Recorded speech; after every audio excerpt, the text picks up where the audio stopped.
Good morning.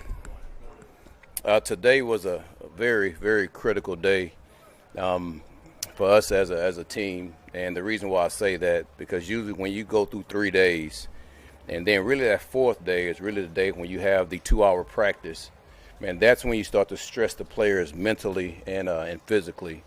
And this is one of my favorite practices. It's always been one of my favorite practices because of that, just to see how the players respond. And I talked to them about it, and they knew exactly how to operate. They knew exactly how to respond. And I thought our guys came out and had a very spirited practice. So very happy about that. Still have some things that we got to work on. But I do think the guys responded the way I wanted them to when it comes to that. You know, obviously we're going to have an off day coming up the next day. So sometimes that seeps into the mind of the players, and practice usually dips a little bit. But I thought our guys were in it for the most part all practice. So I was pretty happy about that. So get a chance to get some rest, recover of the body, which they all need. Coaches get a chance to sit back and look at everything and start to really evaluate, this first week of practice, and then we're going to the next week. So any questions? What was the thinking behind, you saw Justin out there with 7-7 drills, Yeah. not 11-11, just kind of your thinking, your thought process behind that? Just trying to ease them in.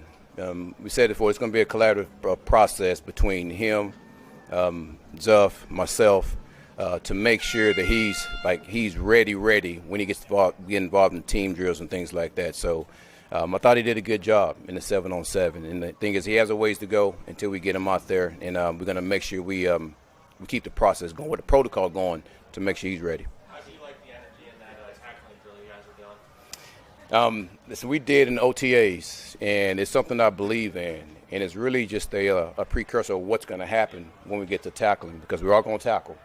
And the guys are ready for it. And as you see, they were energized. They know what's coming. And it's fun, but you also getting a chance to teach. You're also getting a chance to work on things that you have to work on. I mean, this league is about making open field tackles. I think we all know that. It's a spacious league right now.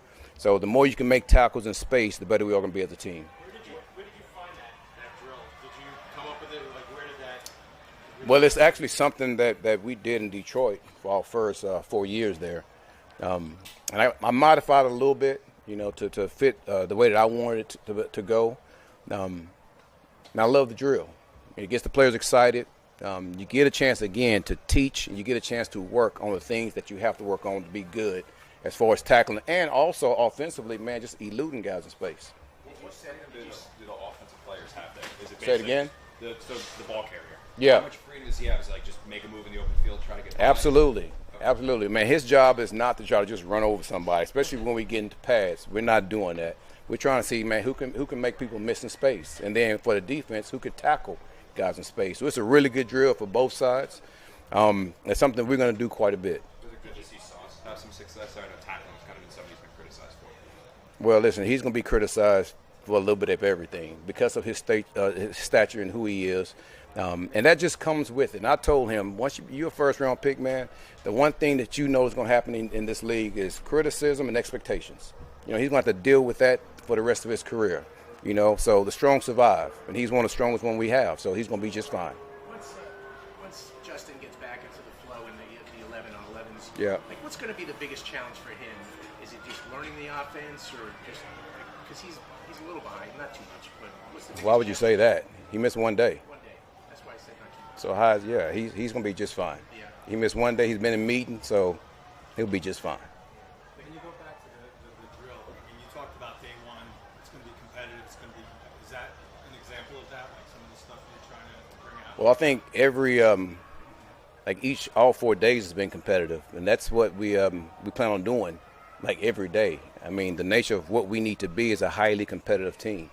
And listen, our guys look forward to that, and they know that's the expectations anyway. And if you can't live up to that, it's gonna be hard to be a part of what we're trying to build. So, but I will tell you this: we have a locker room full of men that really want that, and it's good to see. And you see how guys, they jump up.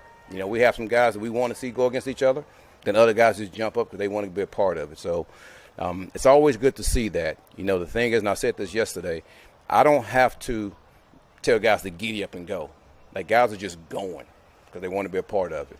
What do you want to see from the guys when the pads come on this week? Say it again? What do you want to see from the guys when the heads come on next week? Well, the physical part of it is one. I mean, that's just part of football. And then also, man, you have to be smart, because there's one thing of just being physical. It's another thing being physical, also being smart. So those things that we're looking for. What are your thoughts on how Membu's coming along? His matchup against Will McDonald is Yeah. interesting. It's very interesting. I mean, that's a couple of good plays. How is he handling like the change from power to speed? Because he Yeah. got a little of both today. Yeah, he did. I mean, that's listen, it's good for Will to be able to do that, because I think when you see Will, the first thing you think about is speed off the edge. But man, there's another element to his game, and he doesn't have to have that many counter moves because of that. His ability to rush with speed off the edge and then be able to rush with power, like those two rushes there, man, he's going to do a lot of damage in this league. And it is great for Membo to see that, because I said this yesterday, there's not a lot of guys with the agility and the speed that Will has that he's going to see in this league. So for him to get a chance to see that on a daily basis, and plus now he knows that Will rush with power. So now between both of those guys, the chess match is going to be interesting to see as we move on. We saw a lot of that. The speed last year we saw a lot of with Will. Yep. The spins, the coming around the edge. The power that he put on, I don't know if you need the replay if you haven't seen it yet, but he went over him at one point. Is that even a new element to his game when you said he added some weight? Coaching. Is that now what he can do? Coaching. It's coaching. How so? Like, what do you mean? Because he can do it. You just said he's never done it last year, right? Not much. Now you see him do it. It's just coaching. That's all it is.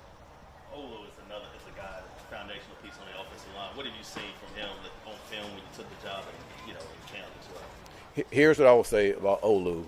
I mean, this started back in OTAs. Now, he committed a number of days of just being here. And I'm not just talking about the times that he had to be here as far as the workouts. Man, he was here on the weekends, like getting work in on his own. So he is committed to making sure that he's available, all right, for one, and then also that he's going to be a huge part of what we're trying to build when it comes to the O-line. So those guys do a really good job of communicating. Those guys do a really good job of being around each other, get a chance to know each other. So he's a big physical man with long arms that you want your left tackle to be built the way he's built. So I'm excited about that player. I'm excited about how he's going to mature as camp goes on. What is an Aaron Glenn guy? How would you define an Aaron Glenn guy? You guys have asked me this so many times, so I will say it again. Smart, tough, aggressive, and resilient. And how long did it take you to become a Bill Parcells guy? How long did it take me? It don't take long to become one of his guys now. And when you have those traits, I think Bill sees those traits in guys, and like he's attracted to that, himself. So, and there's some other things that he has, and you guys ask him about those. But and there are certain things you have to operate as. I'm on the field, not off the field, to be a Bill Parcells guy. So, I've always been glad he's been in my corner. He'll always be in my corner. He still coaches me to this day. But I appreciate that. I really do. I have no ego as far as being criticized by that man. So when he calls, I answer. And I'm here to listen to what he says. Did he speak to you before training camp? Say it again? Did he talk to you before training I camp? talk to him almost once a week. Did he have any advice before training camp again? That's between me and him. A little different when he was running camp, though. Say it again? A little different when he was running camp, though. No. Camp was different, just in general. AG, your history here, well documented. What's it been like the first week and now having the fans out here? Yeah, it's been everything that I imagined, right, coming back and being the head coach of this team and being out there on the field. Just hearing the fans, again, knowing exactly what they're looking for. They are behind us. I know that. And I'm very appreciative of that. There are fans that when I was playing that I still see that's out there, and I think that's outstanding. Listen, we have some guys that's in it for the long haul.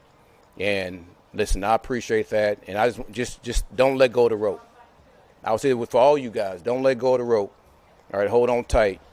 And be patient and give the guys time. We'll be just fine. We'll be just fine.